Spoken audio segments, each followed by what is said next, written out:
internautas, é um prazer estar aqui com vocês novamente, numa sexta-feira, prestando serviços no nosso Tribuna do Direito, um espaço dedicado pela AltV ao esclarecimento da sociedade.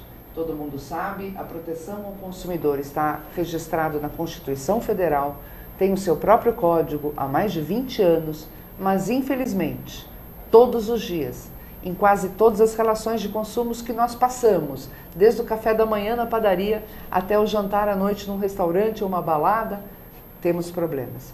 E hoje eu tenho o prazer de recepcionar aqui dois advogados atuantes na área do consumidor e eu vou apresentá-los e permitir que eles cumprimentem vocês. É o Dr. Vitor Moraes de Andrade, advogado, professor na PUC São Paulo, e ele é presidente da Abrarec. É isso, não, doutor Vitor? Associação Brasileira de Relações Empresa-Cliente. Prazer tê-lo conosco. Obrigado, Rosana, é um prazer.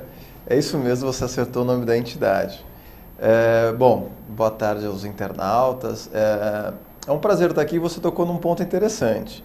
Você lembrou que o tema da defesa do consumidor está na Constituição Federal. E eu gostaria de colocar alguns outros temas para a gente discutir a harmonia do direito do consumidor com outros direitos. Como você mencionou, eu sou presidente da Associação Brasileira de Relações Empresa-Cliente. E a discussão vai ser como a gente vai harmonizar o interesse dos consumidores com os interesses das empresas. Por quê? Na Constituição Federal também está o princípio da livre iniciativa, da liberdade de expressão em todos os seus níveis. Então, acho que é um desafio achar um ponto onde o interesse do consumidor possa conviver de forma harmônica com o interesse das empresas. Até porque, muitas vezes, a empresa, doutor Vitor, está estrangulada por conta de tantos impostos e exigências governamentais que ela acaba não conseguindo atender o consumidor. Realmente, é um grande triângulo. E também aqui o doutor Marcelo Paula Lima, que é advogado, mestrando e doutorando na PUC São Paulo em Direito Civil. Boa tarde, doutor Marcelo. Boa tarde a todos, um prazer. Na verdade, eu sou mestrando, só uma pequena correção. Realmente, é um desafio muito grande, conforme falado pelo Vitor, conseguir harmonizar os interesses do consumidor com os das empresas. E, de uma certa maneira, a legislação, o judiciário vem protegendo o consumidor, muitas vezes deixando com que as empresas também fiquem numa situação desprivilegiada. Então, o que a gente propõe em debater, o que a gente propõe como desafio maior hoje nessa tendência, é conseguir a harmonização, é conseguir que tanto a empresa quanto o consumidor tenham seus interesses ouvidos pelo Estado, seus interesses consigam ser ouvidos pela sociedade. Então, hoje nós vamos falar de um dos problemas que mais afeta os consumidores e que lota os PROCONs e lota o judiciário, que é, primeiro, a telefonia. Doutor Vitor, nós sabemos a quantidade de reclamações que há nesta área, mas eu pergunto, qual é a maior reclamação do consumidor nessa área de telefonia? Bom, eu acho que nesse ponto todos somos consumidores e eu reclamo quase que diariamente, não só do serviço de telecom, mas enfim, de todos os outros. Eu queria fazer uma análise mais abrangente dessa questão. Eu acho que o mundo mudou muito, as nossas demandas mudaram muito. Se a gente pensar no nosso dia a dia, no meu celular, que eu até brinco, não, o celular é uma testemunha, porque ele grava, filma, assim, vê e-mail, enfim, tudo.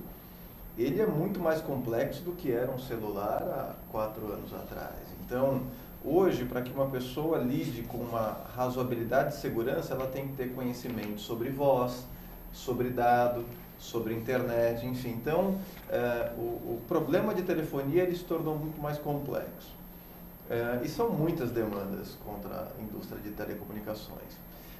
Mas existem algumas dúvidas nesse cenário todo, né? Então, por exemplo, quantos telefones tem no Brasil hoje? Mais de 230 milhões de acessos hoje. Tem mais telefone do que brasileiro. É que imaginava. Se a gente analisar em 10 anos atrás nós tínhamos em média 20 milhões. Então, se a gente analisar o que mudou em 10 anos, mudou muita coisa. As pessoas melhoraram de vida, a tecnologia mudou. Hoje, eu lembro, o meu primeiro celular, eu entrei numa fila para conseguir, era BCP. Era caro, era muito caro. telefone você declarava no imposto de renda, a telefonia fixa, enfim. E telefone celular, as pessoas eram um sinal de distinção, andava com aqueles... Era um tijolo.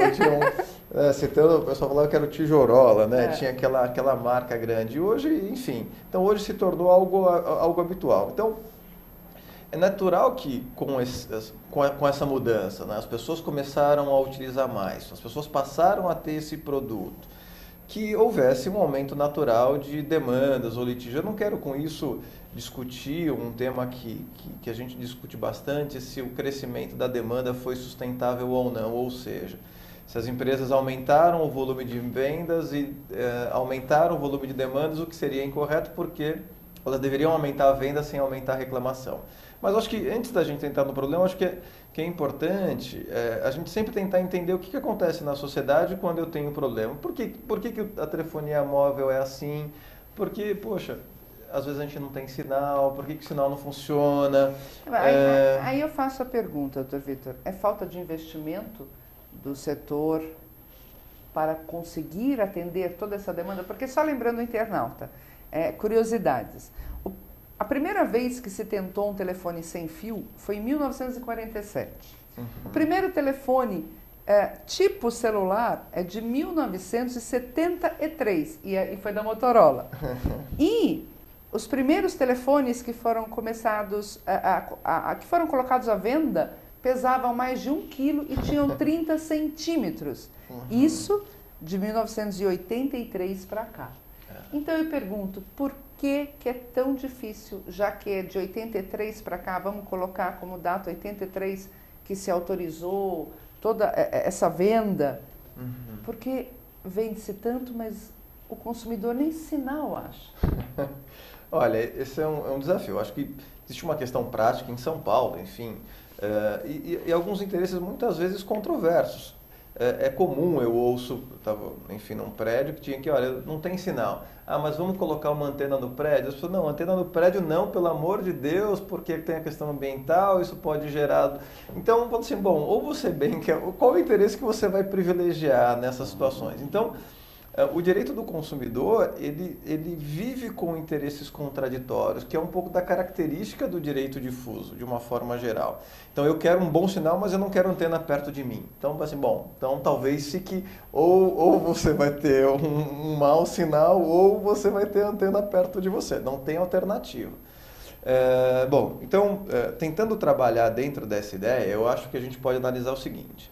A gente teve esse aumento, isso não é só telecom, isso é banco. Né? Então, quantas pessoas eram bancarizadas há 10 anos atrás? Isso aviação civil, transporte, então a gente tem essa multiplicação. E aí nós temos os problemas. Em telefonia móvel, você perguntou agora há pouco quais são os principais problemas. E tem uma questão muito interessante que é a questão da percepção. Qual é a percepção do consumidor do problema e qual é o problema realmente? Então, se a gente analisar as estatísticas, os dados hoje tem um sistema fantástico que é o SINDEC, que é o Sistema Nacional de Informação de Defesa do Consumidor. Que são os dados dos PROCONs, né? Os PROCONs registram as demandas nesse sistema, que o consumidor acessa pela internet, etc. Também tem os dados da Anatel, que é a Agência Nacional de Telecomunicações, que também tem lá os dados de reclamações. Nos PROCONs, mais de 60% dos problemas é de cobrança indevida. Ou seja, na visão do consumidor, ele está sendo cobrado indevidamente. E aí gera uma dúvida, bom, será que é cobrança indevida mesmo? Então quando a gente vai analisar o problema mesmo, a gente vê o seguinte, o consumidor registrou a reclamação dele porque a sensação dele era de cobrança indevida. Não necessariamente foi uma cobrança indevida, que foi um problema que a gente chama de bilhetagem, por exemplo. Pode ter sido que ele não entendeu a compra, ele não entendeu o contrato. A gente pode discutir quem foi o culpado disso. Então. Entendeu? Assim, aí eu tô falando... nós temos o direito à transparência, à informação. Perfeito. O consumidor chega na loja, oferecem para ele um monte de serviços, ele não sabe o que ele compra, ele acaba comprando um monte, não é isso? É isso. Eu estou discutindo ainda o problema, depois vamos falar quem causou o problema. Eu acho que assim, eu acho que são coisas importantes, a gente não pode fugir do problema. Eu não posso colocar sob a vontade de achar o causador do problema e deixar de discuti-lo, porque a gente está falando para internautas. Internautas é um público muito qualificado. Na sua grande maioria são pessoas com formação de graduação e formação, assim, ou superior completo ou incompleto, enfim. Então, o público que está nos ouvindo é qualificado agora. Desses 230 milhões de pessoas que têm telefonia móvel, está 40% de analfabeto funcional, que é a população brasileira. Eu tenho 5, 6% de analfabetos totais e entre 37% de analfabeto funcional, ou seja, aquelas pessoas que não conseguem entender frase. Como é que você vai explicar um contrato para um camarada que mal sabe ler e escrever? Eu vou deixar de vender o celular para ele, ou será que com base nisso eu vou criar um problema de discriminação nas relações de consumo? Então tem um problema, problema maior por de tudo isso, que é o seguinte: e não é só explicar o telefone móvel, é explicar para ele complexidade de voz, complexidade de dado, o que é baixo. Assim, hoje não tem mais 15 minutos de fama, é 15 mega de fama. Né? Então, assim, o suporte mudou. Então, essas complexidades, talvez não seja desse público, mas, olha, eu tenho assim, a grande vantagem de ter tido a possibilidade de conhecer o país todo, de todos os estados, de ter visitado os PROCONs de todos os estados. Rondônia, Roraima, Macapá, Acre, Manaus, Ceará, Recife, Porto Alegre, e conhecer um pouco dessas realidades. É muito difícil você, muitas vezes, sentar com uma pessoa e tentar explicar alguma coisa para ela e ela, infelizmente, não ter a capacidade intelectual de compreender a dimensão daquilo que elas fazem. Então, telecomunicações, considerando essa dimensão que o serviço tem, ela tem uma realidade difícil. O que exige de todos, das empresas, dos aplicadores do direito, do pessoal que está na ponta porque é até uma brincadeira, né? Porque o grande aplicador do direito de telecom é o vendedor, né? Porque se ele vendeu errado, o camarada não vai ter essa capacidade de compreender. Então a gente tem uma questão da oralidade. Então a oralidade, assim, qual é o impacto dos contratos orais ou da expectativa gerada? Então voltando a essa questão desse dado que eu te disse. Então a gente tem um dado que 60% dos consumidores acham que foram cobrados indevidamente. Por que isso? Porque isso foi o processo de venda, não é? Que gerou naquele sujeito essa expectativa de plano, olha, você vai poder falar assim, assim, assado, em tal horário, etc. E o consumidor, muitas vezes, sem ter podido, querido ou conseguido ler um contrato, né? Porque ele, enfim, às vezes não pode, às vezes ele quer ler, mas não tem capacidade de compreender o contrato. Ou está com pressa. Ou está com pressa, enfim, isso... Mas aí eu pergunto, pelo que o senhor está falando, o caminho, então, inicial para um consumidor que se sente lesado na área de telefonia é PROCON? Não. Não? Não. Eu vou pedir ao internauta, pelo amor de Deus, não. Então diga. Mas não por várias questões. Porque existe um custo social de demandas de consumo. Quando o camarada vai no PROCON, quando ele aciona o judiciário, ele está levando para o Estado, ou seja, para todos nós, um custo de atendimento que deveria ser só da empresa. Então, porque o PROCON tem custo, eu tenho o atendente, eu tenho a luz, eu tenho o prédio, eu tenho tudo isso. O primeiro caminho é a empresa, sem sombra de dúvida. Se a empresa gera o problema, ela tem que cuidar do problema. Assim, não tenho dúvida. O consumidor tem problema, procura a empresa. E aí a empresa é obrigada a dar um número de protocolo, é isso? Que vai ser o número da denúncia dele, consumidor. Eu não vou usar denúncia ainda. Você sou consumerista. Você está muito litigante.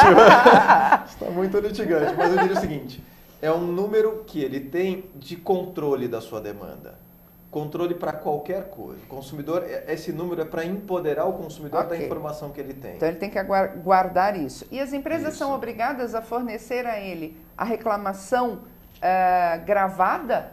Sim. A ideia, o que você falou, existe um decreto, que é o decreto 6523 de 2008, que alguns chamam de decreto do saque, lei do saque. Esse decreto ele se aplica à empresa regulada. Então, telefonia, banco, seguro, saneamento, transporte, etc. Saúde, sobretudo. Qual que é a ideia desse decreto? É dizer para o consumidor o seguinte, você tem poder. Eu vou te dar um dado que você possa controlar todas as suas informações. Então, eu vou te dar o número de protocolo para que você possa acompanhar. eu vou permitir que você possa pedir a cópia da gravação da ligação para que você possa provar o que você pediu, o que a empresa disse.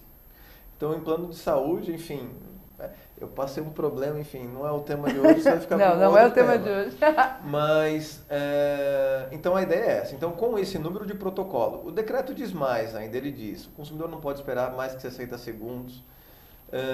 Quem atender esse consumidor, ele pode cancelar o telefone, pode pedir informação ou reclamar neste canal. Ele não é obrigado a ficar repetindo a história, ficar aquela ladainha, enfim, a todo momento. Então é para isso que serve. Então o passo é o seguinte, tive um problema, busquei a empresa não me atendeu. Bom, eu tenho uma segunda alternativa para algumas empresas ainda. Algumas empresas têm ouvidorias, etc., que é um canal que o consumidor pode reclamar para falar assim, olha, o seu canal de atendimento não funcionou. Bom, não resolveu, aí o consumidor tem os caminhos estatais, que é o judiciário ou o PROCON, que ambos trabalham numa tentativa de negociação. Para você ter uma ideia, o PROCON, em média, das empresas de telecom, fazem aproximadamente 80% de acordos. Acho fantástico. No PROCON. Acho fantástico. Então, o consumidor, enfim, os PROCONs exercem um papel fundamental. Eu trabalhei, não trabalhei em PROCON, mas eu trabalhei no DPDC, que é o Departamento Nacional de Proteção do Consumidor. Os PROCONs, eles têm um valor para a sociedade inestimável. E com esses sistemas, o PROCON é um órgão aberto ao diálogo, ele recebe o consumidor, ele ouve a empresa, ele busca caminhos de consenso. Então o caminho do consumidor é esse, vai na empresa, na ouvidoria, se não funcionou, infelizmente, vai ao PROCON ou vai ao judiciário. Dependendo da gravidade do caso, da urgência. Exatamente. Porque hoje em dia, ficar sem celular também é um transtorno, né? Cortam sua linha, não é? Aí não dá para esperar o PROCON, mas eu sou fã do PROCON sim, doutor Vitor, realmente. Agora, quando o consumidor vai, por exemplo, falar com a Anatel, em que momento? Vale a pena ele reclamar, não vale? Como é que ele age? Não. Obrigado pela lembrança, eu tinha esquecido da Anatel. O consumidor pode ir à Anatel também. Então a Anatel, ela recebe reclamações pela internet, a Anatel interage com as empresas e também tem um elevado índice de solução dos casos. O que muitas vezes acontece, o que a gente percebe é o consumidor num ato de desespero, de nervosismo. Você falou interessante, as pessoas não conseguem ficar sem celular. Tem pessoa que fica deprimida. Tem até, aí o pessoal está estudando uma CID nova, né? Que é um código internacional de doenças para uma depressão que a pessoa não consegue ver aquela informação. Então tem alguns estudos, enfim, sobre isso. Mas o consumidor pode ir. O que a gente percebe é o seguinte, quando o consumidor está num ato de desespero, ele dispara a reclamação para todo mundo. Ele vai no PROCON, ele vai na Anatel, ele, enfim... Reclame aqui. Enfim, fala assim, tem canais legítimos, assim, para ele reclamar. Reclama no Farol. Eu, às vezes, estou bravo e começo a xingar no Farol. Mas o que a gente, de alguma forma, tenta incentivar... tentar direcionar essa reclamação para o canal adequado para resolver. Aquela questão. Aquela questão. Então, o canal correto para resolver é sempre o canal de atendimento da empresa. Tá. Não é um canal criado para receber. O canal como atualmente eu sou presidente de uma entidade, que é a Abrarec, que cuida dessa relação, a gente dialoga muito com os órgãos de defesa do consumidor. Foi criado um projeto que chama Projeto Indicadores Públicos. A ideia desse projeto é gerar cada vez mais um incentivo que as próprias empresas incentivem os consumidores a reclamar nos seus canais. Okay. E deixar que o PROCON comece a desenvolver política pública, que é o que... que é o que vai resolver. Que é o que vai resolver efetivamente, que é falar o seguinte, bom, se você está com tal problema, bom, será que é um problema de comportamento da empresa ou será que é um problema regulatório? Se é um problema de regulação, talvez o PROCON tenha a capacidade de ajudar a sociedade numa questão regulatória. Então, o objetivo é voltar o consumidor, retroalimentar o consumidor para o canal adequado. No saque, se não funcionar, vai para a ouvidoria. A ouvidoria ela tem essa função de mudar processos nas companhias. Então, esse é o incentivo que a gente procura gerar. Então, tem uma outra questão também muito curiosa, que é a queda do sinal dos aparelhos móveis. Os consumidores criticam que estão sem sinal a todo momento. Óbvio, não vamos falar do exagero, que foi o caso da TIM de 2 anos, ou do ano passado, que derrubava as ligações propositalmente. Mas o que os consumidores muitas vezes não têm ciência é que a queda do sinal nos aparelhos de telefonia móvel é uma coisa intrínseca à prestação do serviço. Exatamente por ele ser um serviço de telefonia móvel, o sinal ele tende a cair. É óbvio, quem vai regular a intensidade ou a quantidade de vezes que esse sinal pode cair para que seja comprometido, para que seja verificado um ato ilícito por parte da telefonia, é a Anatel. Mas o consumidor também tem que ter ciência disso, que não é porque ele está com o celular que ele tem que ter sinal a todo momento 100%, que é proibido de cair a ligação, muito pelo contrário. Então também vale um pouco, muitas vezes é até falta de informação das próprias empresas, que não fornecem isso para o consumidor e trazem essa falsa expectativa para o consumidor. Então, eu acho que eu vou pedir um rápido intervalo, mas eu queria fechar dizendo assim, telefonia, ninguém está morrendo, não é saúde, não é educação, é algo não tão crítico, então não precisa ir direto às portas do judiciário, dá para tentar resolver via empresa, via PROCON ou judiciária, se realmente a coisa, uma pessoa que faz venda por telefone não tem jeito, né? Ela realmente precisa daquele serviço. E curiosidades, né? Antes da gente fechar. O primeiro cabo telegráfico no mundo é de 1866. O primeiro registro de patente de telefone de Graham Bell é de 1876.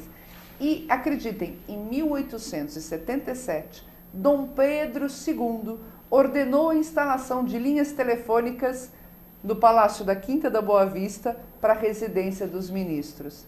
Será que mudou muita coisa de lá para cá? Nós já voltamos.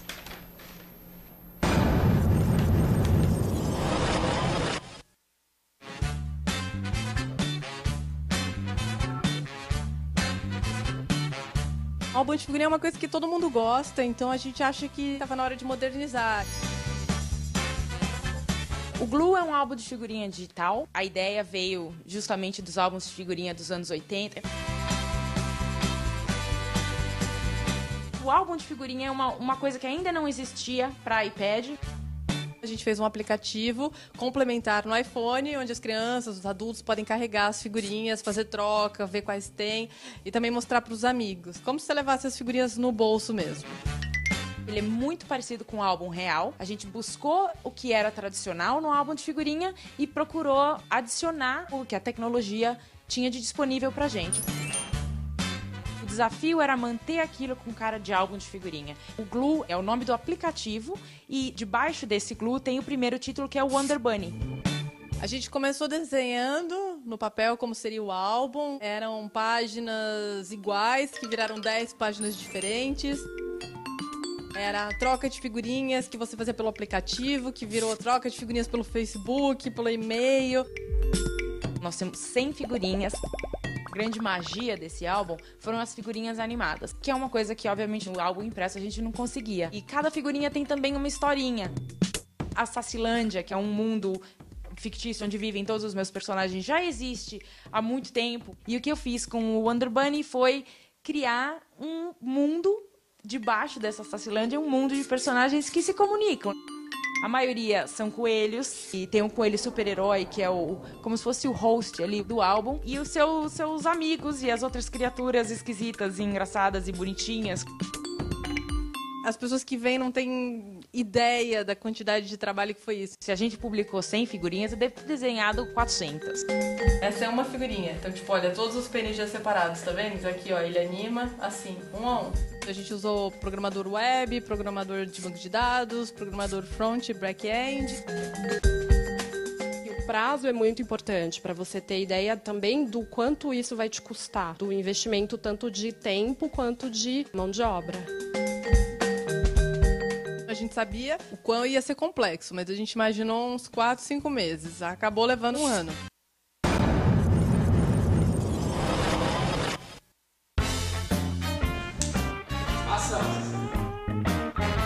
Cristal ela usa muito o C de cerveja, o C de camaradas, o C de carnaval, o C de churrasco e C de cristal. Então assim, a gente gira em torno desse universo cervejeiro, mas brincando um pouquinho com a marca e com esse C da marca.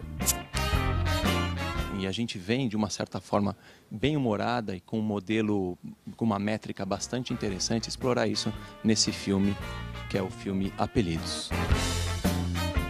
A agência que desenvolveu a campanha é a Young Rubicon, né? A gente fez todo um trabalho de desenho de plataforma, de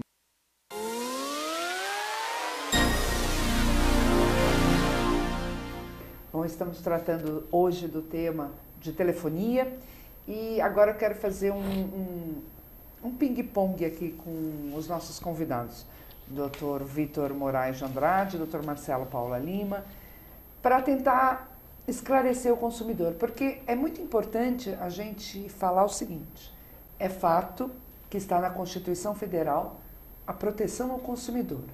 É fato que o Código de Defesa do Consumidor está aí desde 1991 e que o consumidor tem direito à informação, à transparência, a tudo.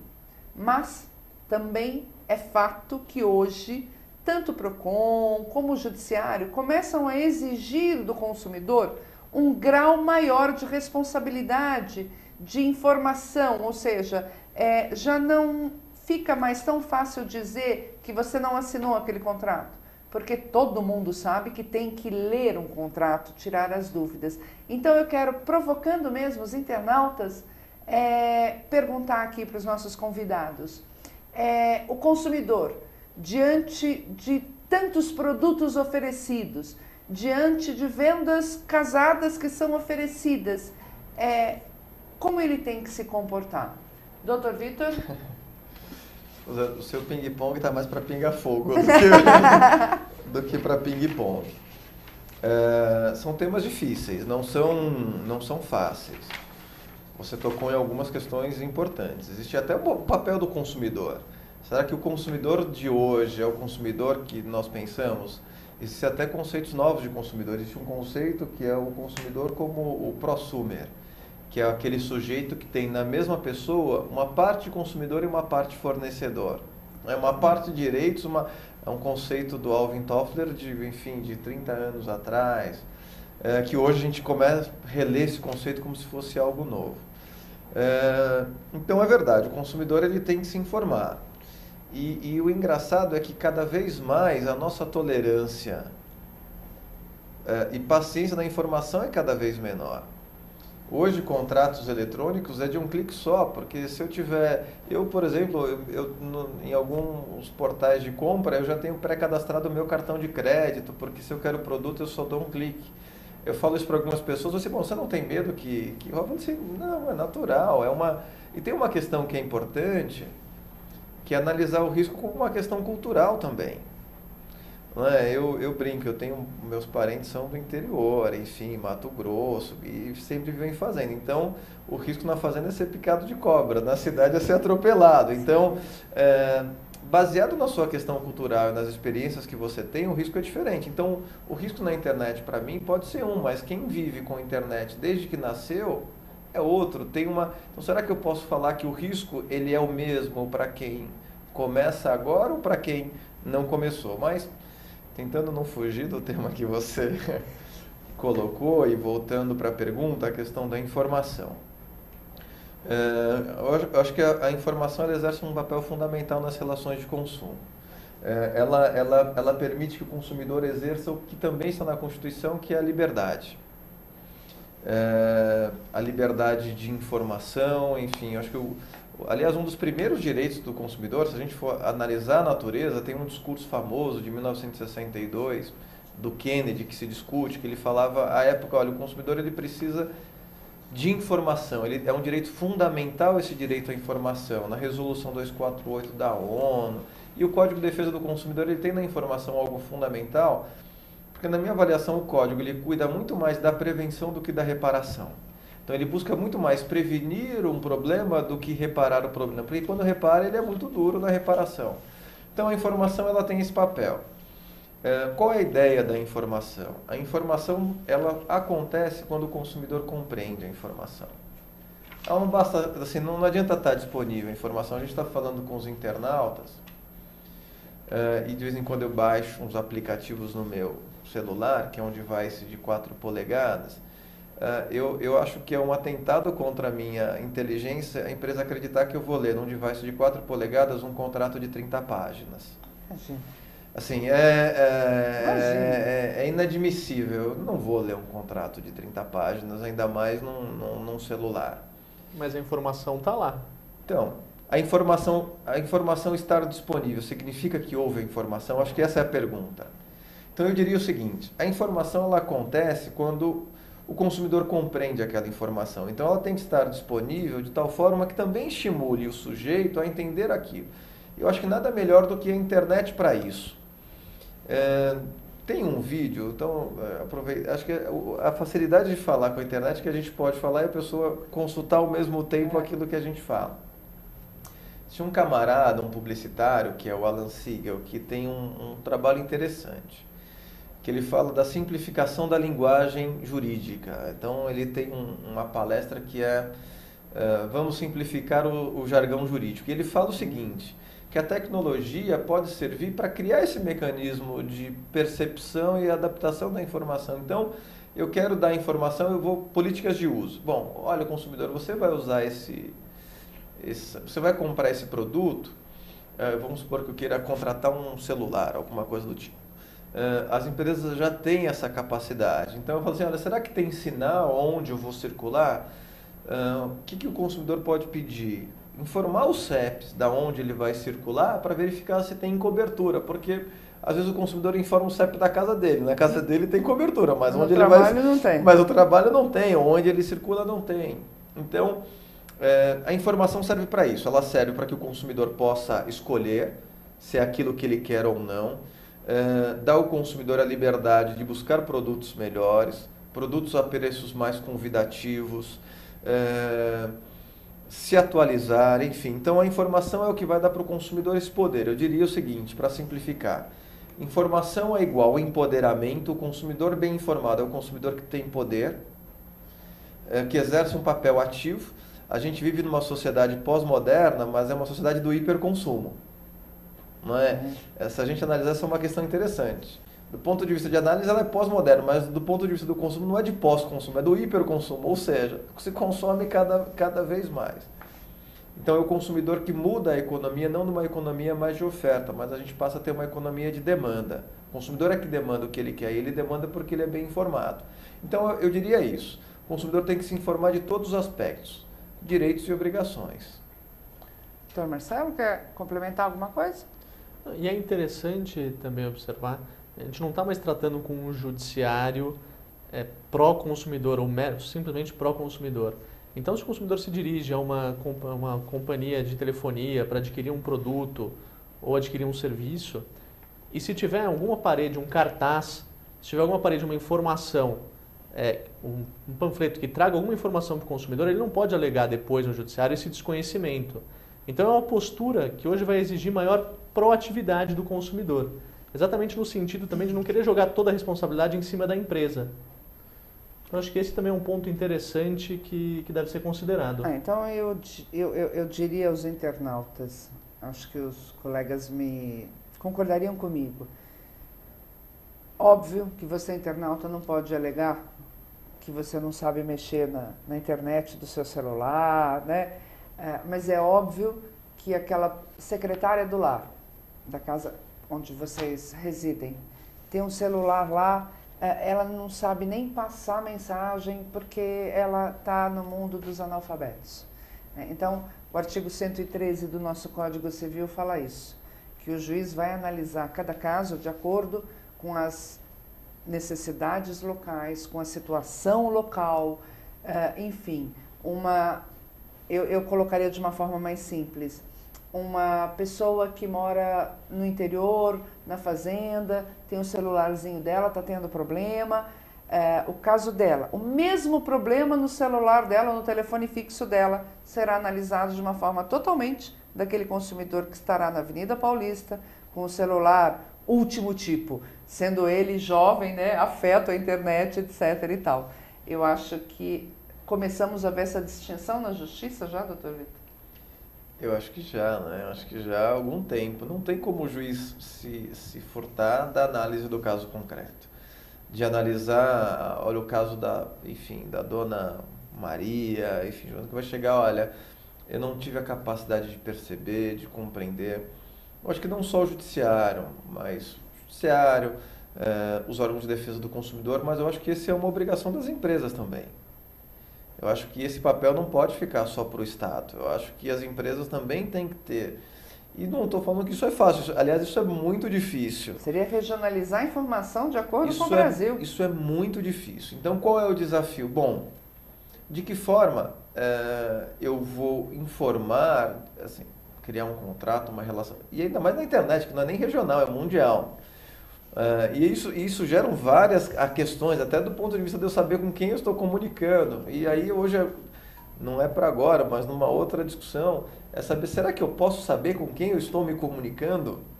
Tem uma questão de privacidade, de dados, enfim, uma série de coisas afetas a esse problema.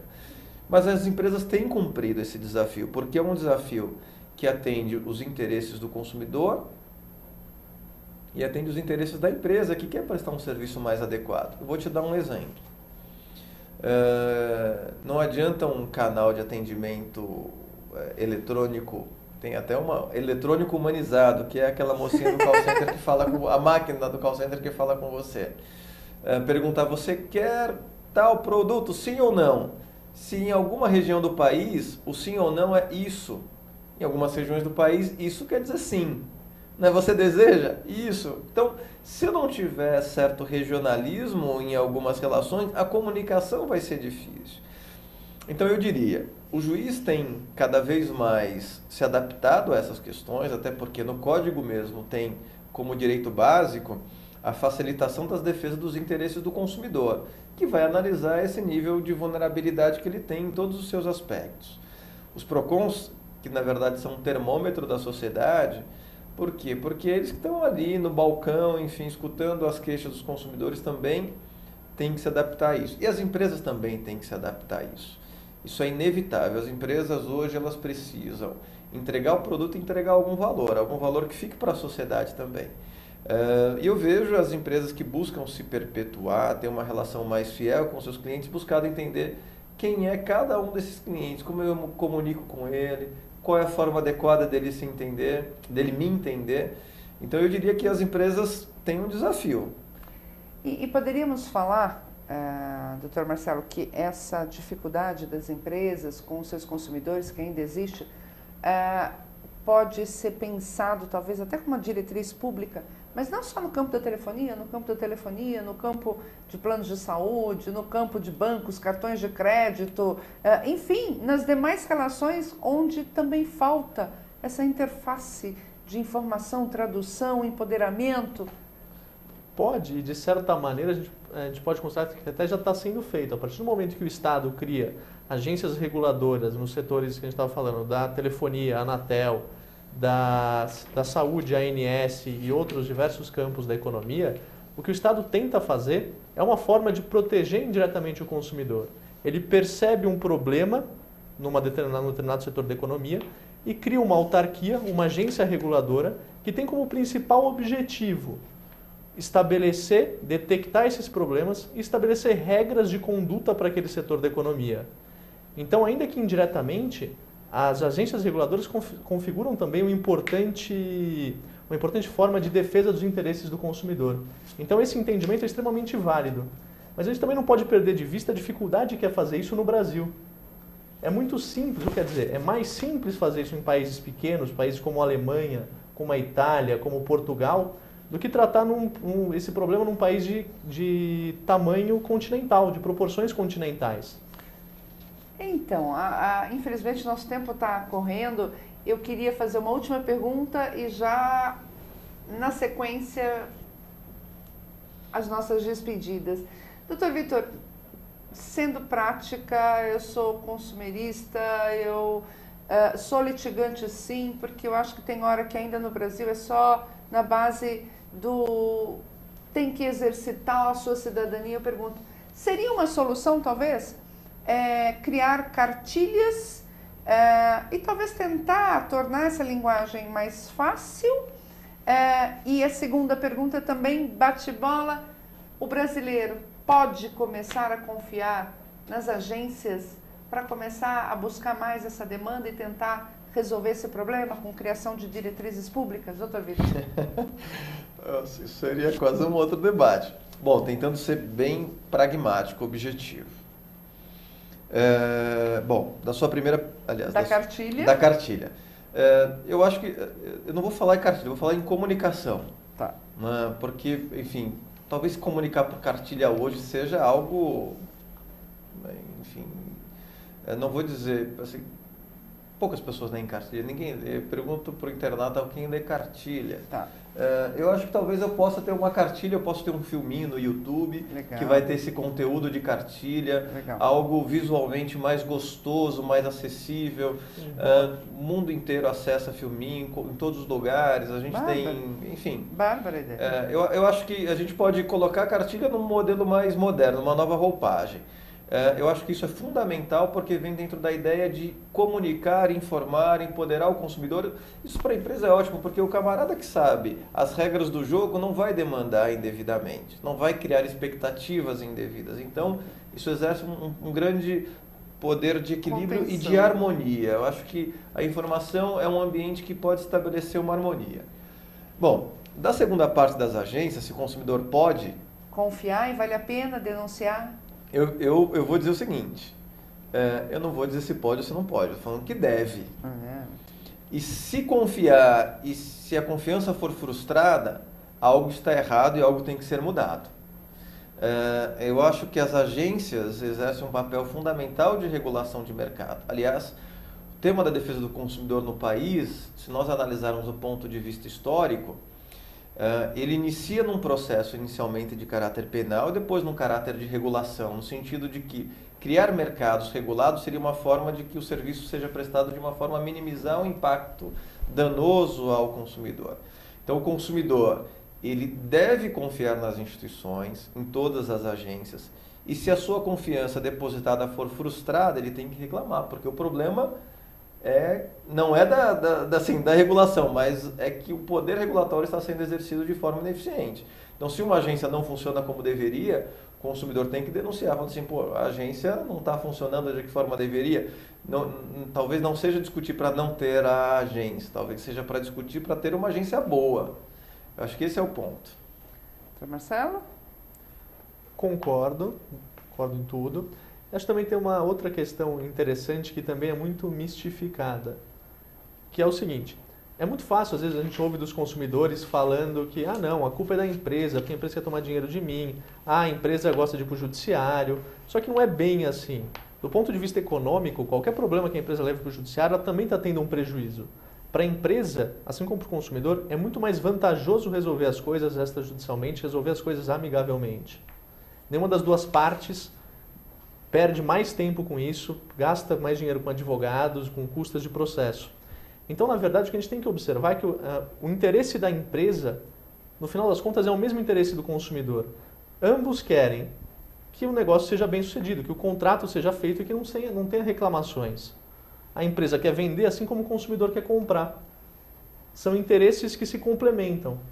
Então, também um pouco pensar sobre isso de modo a entender que, na verdade, quando a maioria critica a empresa, o que você tem que analisar também é que a empresa ela pode estar fazendo algum serviço errado, sem sombra de dúvida. Mas também analisar que os interesses são complementares. O programa hoje teve uma conversa muito séria que chama a reflexão. Só lembrando, até dentro dessa conversa, a Unesco divulgou um recente estudo onde 727 milhões de pessoas acima de 15 anos são analfabetas ainda hoje no mundo e 223 milhões de pessoas abaixo de 15 anos ainda são analfabetas no mundo. 2/3, infelizmente, mulheres. E nós só falando de informação, fica um pedido. Vamos também ajudar, vamos começar a ver como que a gente pode mudar esse mundo. Doutor Vitor, as suas últimas considerações. Bom, suas palavras, enfim, de alguma forma espelho, eu acho que a internet mais do que tudo. é um ambiente livre de liberdade, é um ambiente mais do que tudo colaborativo. Acho que se a gente puder usar essa ideia de colaboração, um pouco do que você falou, mas uma ideia de difundir conhecimento, eu acho que tende a ser bom para todos. Então, o meu recado é esse, que as pessoas se informem sobre os produtos e serviços que adquiram. Acho que a informação é um elemento fundamental. E quem está nos assistindo, enfim, que possa de alguma forma também colaborar. Eu acho que compartilhar conhecimento seria a melhor das iniciativas. Eu fico com esse recado para o final. Obrigada, doutor Marcelo. Também no sentido do consumidor exercer sua cidadania de reclamar. A gente vê também alguns casos que o consumidor simplesmente fala, não, é a questão de R$10, é a questão de R$15, é a questão de R$20. Mas se os consumidores começarem a exercer essa cidadania, esse problema que vai ser de R$15, de R$20, socialmente vai ser um problema muito maior, de 100, de 200, de 1.000, de 1 milhão. Então também vamos exercer cidadania, vamos começar a passar esses dados para que o Estado possa ter esses dados das relações que não estão tendo, que não estão sendo efetivas. Então é um bom recado, consumidor, exerçam sua cidadania, como já diria a passeata, não é só pelos 20 centavos. Eu vou querer esses dois de volta de novo, logo, logo em breve. Internauta, bom final de semana, aproveite. Muitas relações de consumo, balada, restaurante, cinema, teatro, enfim. E semana que vem estamos aqui. Até mais.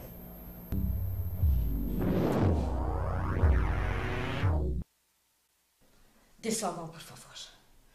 Preciso me concentrar. Chamar os espíritos. Espíritos.